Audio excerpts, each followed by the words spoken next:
எங்கையில் மகிழ்வு இல்லை, கார் இல்லை. அதனால் எம்எல்ஏ ஸ்பெஷல்னு சொல்கிற பேருந்தில் தான் நான் போயிட்டு வரேன். எளிய பிள்ளைகளும் குடிசையும் கோபுரமாக மாற்றி காமிச்சவர் தான் தமிழக முதலமைச்சர் விஜய். நன்றி சொல்லிட்டு அப்புறம் என் கால் கவசமான காலணிகளை அணியதான் நான் முடிவு பண்ணியிருக்கிறேன். ஏன்னா என் தொகுதி நான் ஒருத்தன் கௌரவம் இழந்தா என்னுடைய தொகுதி மக்கள் 1,00,000 பேர் பயனடைவாங்க. என்னுடைய 1,00,000 மக்களுடைய நலன் தான் முக்கியமே தவிர என்னுடைய தனிப்பட்ட கௌரவம் அதை விட சிறுமையானதுதான். சார் வணக்கம். கேவி குப்பம் சட்டமன்ற உறுப்பினர். நீங்க எல்லா எம்எல்ஏவுமே கார்ல வராங்க, நாங்க பாக்குறோம். நீங்க மட்டும் பஸ்ல தான் போறீங்க, கவர்மெண்ட் பஸ்ல. என்ன ஏன் சார்? எங்கையில மகிழ்வு இல்லை, கார் இல்லை. அதனால எம்எல்ஏ ஸ்பெஷல்னு சொல்கிற பேருந்தில் தான் நான் போயிட்டு வரேன். திரும்ப இங்கே வர்றதும் எம்எல்ஏ ஸ்பெஷல் பஸ்ஸில் தான் இங்கே வர கோட்டைக்கு. ஆச்சரியமாக இருக்குது, கார் இல்லாத ஒரு எம்எல்ஏவா? எளிய பிள்ளைகளும் குடிசையும் கோபுரமாக மாற்றி காமிச்சவர் தான் நம்முடைய வெற்றி தலைவர், நம்ம அண்ணன் தமிழக முதலமைச்சர் விஜய். நிச்சயமாக நான்லாம் ஒரு சாதாரண குடும்பத்தில் பிறந்து இங்கே வந்தவன் தான். இந்த அரியணையை ஏற வச்சு என்றைக்குமே நமது தளபதிக்கு நிச்சயமாக உறுதுணையாகவும் உண்மையாகவும் விசுவாசமாகவும் இருக்கும். எனக்கு ஆச்சரியமாக இருக்குது. என்னென்னா ட்ரெஸ்ஸுக்கு மேட்சிங்காக கார் எடுத்துகிட்டு வரவங்க அந்த மாதிரிலாம் நாங்கள் பார்த்துருக்குறோம். இல்லை 3 கார் இருக்குது, இல்லை இன்றைக்கி இந்த காரில் போகலாம், நாளைக்கு அந்த காரில் போகலாம் அப்படிங்கிற மாதிரியும் நாங்கள் பார்த்துருக்கோம். நீங்கள் காரே இல்லாமல் வரீங்கன்றது ரொம்ப ஆச்சரியமாக இருக்குது. மற்ற சக எம்எல்ஏக்கள் உங்களை எப்படி பார்க்குறாங்க? இல்லை, அதை பற்றி அவ்வளோவா தெரியாது சக எம்எல்ஏக்கெல்லாம். நான் கேவி குப்பத்திலேருந்து வர்றது கூட வாடகை வாகன காரில் தான் வந்தேன்.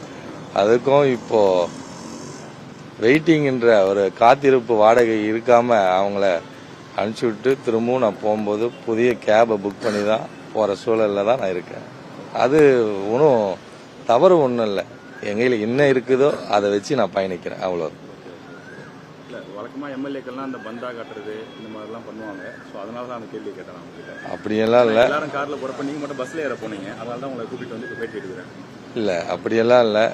புரட்சி தலைவர் பொன்மனச்செம்மல் மக்கள் திலகம் டாக்டர் எம்ஜிஆருடைய தீவிர விசுவாசியோட நானும் ஒருத்தன்.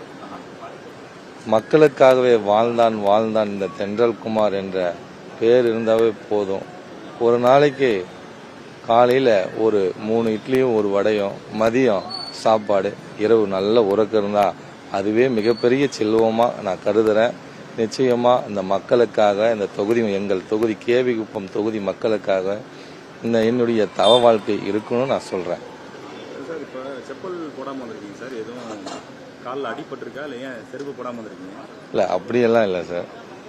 நான் என்ன கேவி குப்பம் தென்றல் குமார் அப்படின்னு நம்ம அண்ணன் விஜய் அறிவித்த உடனே நான் மக்களை சந்திக்க போனேன், ஊர் பெரியவங்களை சந்திக்க போனேன், மதிப்புக்குரியவர்களும் எல்லா பொதுமக்களையும் நான் சந்திக்க போனேன்.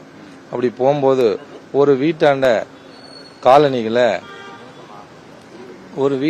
காலணிகளை விட்டுட்டு வணக்கம் வச்சுட்டு திரும்பவும் மற்றொரு வீட்டாண்ட காலணிகளை வச்சு காலணிகளை திரும்பவும் போட்டு திரும்பவும் கைட்ட முடியாத ஒவ்வொரு வீட்டுக்கும் வணக்கம் வைக்கும்போது மரியாதையாக தான் இருக்கணும் அப்படின்னு சொல்லிட்டு, நான் ஒரு விவசாய குடும்பத்தில் பிறந்ததுனால எங்கள் அப்பா சொன்னார், ஒரு வீட்டுக்கு போனால் கூட பெரியவங்களை வணங்கிட்டு தான் உட்காரணும், டீ காப்பி கூட சாப்பிடணும்னு சொல்லிட்டு. அதே போல தான் ஊருக்கு போகிறேன், ஊர் பொதுமக்களை சந்திக்கும் போது காலணியோட அவங்க கையில் ஆசீர்வாதம் வாங்குறதும் வணங்குறதும் சரியாக இருக்காதுன்னு சொல்லிட்டு தான் நான் காலணிகள் அணிவதில்லை. இப்போ ஏன் அணியலைன்னா திரும்பவும் நன்றி சொல்ல போனோம், திரும்பவும் காலணி அணிஞ்சு திரும்பவும் விடுறதுக்கு எனக்கு சரியாக வரலை. நன்றி சொல்லிட்டு அப்புறம் என் கால் கவசமான காலணிகளை அணியிறதா நான் முடிவு பண்ணியிருக்கிறேன். வெற்றி பெற்றுட்டு தான் செருப்பு போடணும்னு உறுதியோடு இருந்தீங்களா? அப்படி இல்லை சார், ஆசீர்வாதம் வாங்க திரும்பவும் நன்றி தெரிவிக்க போனோம். அது ஒரு 30 நாள் 20 நாள் மக்களை சந்திக்கணும், திரும்பவும் காலனி போட்டு திரும்பவும் கைட்டுறதுக்கு எனக்கு அந்த மாதிரி சரியா இல்லை. உங்களுடைய சிந்தனை செயல்பாடு எல்லாமே ரொம்ப வித்தியாசமா இருக்கு. இப்போ 234 எம்எல்ஏவில் நீங்க ஒரு சிறந்த எம்எல்ஏவா இப்படி செயல்பட போறீங்க. உங்க தொகுதி மக்களுக்கு என்ன நன்மை செய்யணும், என்ன முதல் கனவு திட்டம், உங்க தொகுதி மக்களுக்கு நீங்க செய்ய போற முதல் நன்மை என்ன?